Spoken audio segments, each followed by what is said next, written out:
in a fridge and she has performed puja on Ugadi day. One woman has taken a TV and performed. One woman are getting laptops to their children. They are getting medicines. They are getting everything.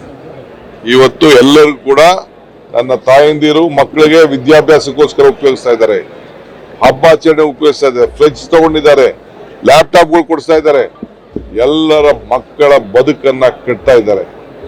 ಇವತ್ತು ಅಂತ ಸಂದರ್ಭದಲ್ಲಿ ಪ್ರತಿ ಕುಟುಂಬಕ್ಕೆ 5,000 ಸಾವಿರ ರೂಪಾಯಿ ಉಳಿತಾ ಇದೆ. ಅದನ್ನ ದಾರಿ ತಪ್ತಾರೆ ಅಂತ ನೀವು ಹೇಳ್ತಾ ಇದ್ದೀರಲ್ಲ, ಇದಕ್ಕೆ ನನ್ನ ತಾಯಂದಿರು ನಾನು ನಿಮ್ಗೆ ರಿಕ್ವೆಸ್ಟ್ ಮಾಡ್ಕೊಳ್ತಾ ಇದ್ದೀನಿ. ನೂರಾರು ಫೋನ್ ನನಗೆ ಬರ್ತಾ ಇದೆ ಬೆಳಗ್ಗೆಯಿಂದ, ನನಗೆ ತಡ್ಕೊಳಕ್ ಆಗ್ತಾ ಇಲ್ಲ ಆ ದುಃಖ. ಆದ್ರೆ ನೀವು ಅವ್ರು ಹೇಳ್ದಂತೆ ನಿಮ್ಮ ಹೋರಾಟಕ್ಕೆ ನಾನು ಅಡ್ಡ ಬರುವುದಿಲ್ಲ. ಆದ್ರೆ ನೀವು ನಿಮ್ಮ ಮಾತಿನಲ್ಲಿ ಅವ್ರ ರೀತಿ ನಿಮ್ಮ ನೋವಿನ ಮಾತಿನಲ್ಲಿ ಬಹಳ ಯೋಚನೆ ಮಾಡಿ ಮಾತಾಡಬೇಕು. ನಾವು ಯಾರಿಗೇನ್ ಗೌರವ ಕೊಡ್ಬೇಕು, ಇದು ಬರೀ ಹೆಣ್ಮಕ್ಳಿಗಾದಂತ ಅವಮಾನ ಅಲ್ಲ, ಇಡೀ ನಮ್ಮ ಮಾನವೀಯ ಸಮುದಾಯಕ್ಕೆ. ಈಗ ನಾನು ನಮ್ಮ ತಾಯಿ ಇಲ್ಲ ಅಂದ್ರೆ ನಾನು ಇರ್ತೀನ? ನಮ್ಮ ತಾಯಿ ಇಲ್ಲ ಅಂದ್ರೆ ನನಗೆ ಬದುಕೆಲ್ಲಿದೆ? ನಿಮ್ ತಾಯಿ ಇಲ್ಲ ಅಂದ್ರೆ ಎಲ್ಲಿ ಬದುಕಿದೆ?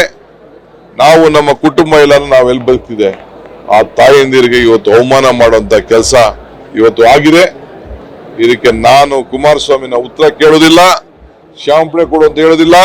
ಈ ದೇಶದ ಪ್ರಧಾನಮಂತ್ರಿಯವರೇ ಇದಕ್ಕೆ ಉತ್ತರವನ್ನು ಕೊಡಬೇಕು. ಬೇಕಾದ್ರೆ ಅವ್ರು ಮಾಡಿಕೊಳ್ಳಿ, ನಮ್ಗೇನು ಅಭ್ಯಂತರ ಏನಿಲ್ಲ, ಏನ್ ಬೇಕಾದ್ರೂ ಮಾಡ್ಕೊಳ್ಳಿ, ಅವರೇ ಇದಕ್ಕೆ ಉತ್ತರ ಮಾಡಬೇಕು. ನಾನು ನನ್ನ ತಾಯಂದಿರಿಗೆಲ್ಲ ಕೂಡ ನಿಮ್ಮ ಹೋರಾಟ ಬಹಳ ಗೌರವಯುತವಾಗಿರ್ಲಿ ಅಂತ ಹೇಳಿ ನಾನು ಪ್ರಾರ್ಥನೆ ಮಾಡ್ತೀನಿ. ಈ ಗ್ಯಾರಂಟಿ ಯೋಜನೆನ ಹಣನ ಎಲ್ಲಿಂದ ತರ್ತಾರೆ? ನಮ್ ಜೋಬಿಂದ ತರ್ತೀವಾ? ನಾವು ಸರ್ಕಾರದ ಹಣ ಜನ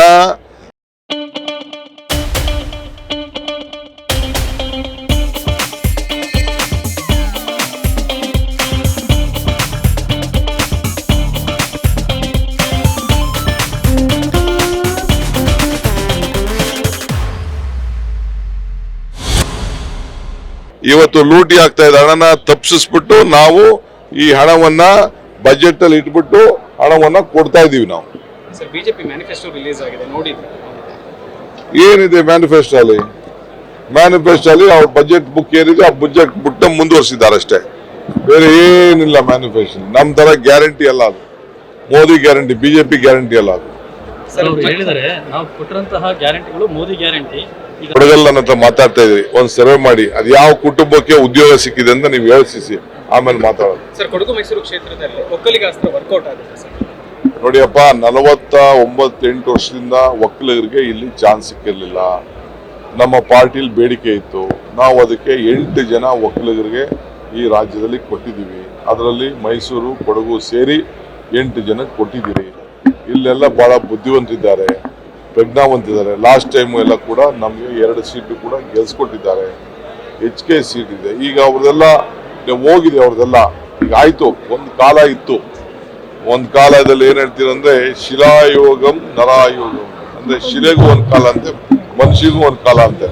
ಹಂಗೆ ಆ ಕಾಲ ಹೋಯ್ತು. ಈಗ ಬಿಜೆಪಿಯಲ್ಲೂ ಕೊಟ್ಟಾಯ್ತು, ಒಕ್ಕಲಿಗರಿಗೆ ದಳದಲ್ಲೂ ಕೊಟ್ಟಾಯ್ತು.